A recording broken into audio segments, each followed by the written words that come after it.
Viewers, welcome to my channel. Today I'm going to share something about the new thing in this video.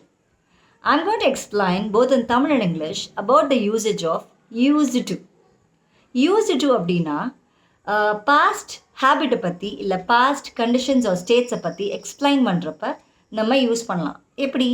I can give an example sentence. I used to play the piano when I was a child. I used to play the piano when I was a child. நான் சின்ன பிள்ளையாக இருக்கிறப்ப piano வாசிப்பேன். இது என்னோட past ஹேபிட்டை பற்றி சொல்கிறதுக்கு use பண்ணுறேன். Second example, she used to be a dancer. அவள் டான்ஸராக இருந்தா. இன்னொரு எக்ஸாம்பிள் சொல்கிறேன். They used to visit the grand parents every weekend. ஒவ்வொரு ஒவ்வொரு சாட்டர்டே சண்டேஸுமே அவங்க கிராண்ட் பேரண்ட்ஸை பார்த்துக்கிட்டு இருந்தாங்க. ஓகேவா? ஸோ இது மாதிரி யூஸ் பண்ணுறப்ப நம்ம யூஸ்டு டு யூஸ் பண்ணலாம். இன்னொரு விதத்துலேயும் நம்ம யூஸ் பண்ணலாம். எப்படி? ஒரு பொருளுடைய பயன்பாட்டை பற்றி எக்ஸ்பிளைன் பண்ணுறப்ப நம்ம யூஸ் பண்ணலாம். எப்படி?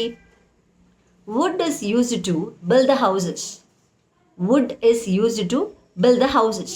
ஸோ ஹவுஸ் பில்ட் பண்ணுறதுக்கு நம்ம wood யூஸ் பண்ணிக்கலாம். woodனால இது யூஸ் பண்ணுறோம். ஸோ அப்போ woodோடைய பயன்பாட்டை பற்றி நம்ம எக்ஸ்பிளைன் பண்ணுறோம்.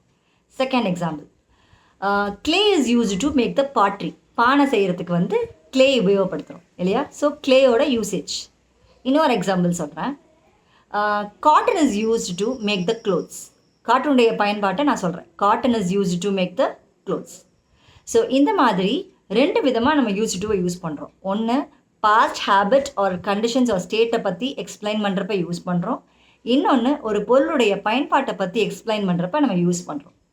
So this is what the difference and usage of used to in a sentences. Okay, I hope you understand this usage of used to in a particular sentences. Keep learning. Take care. Bye.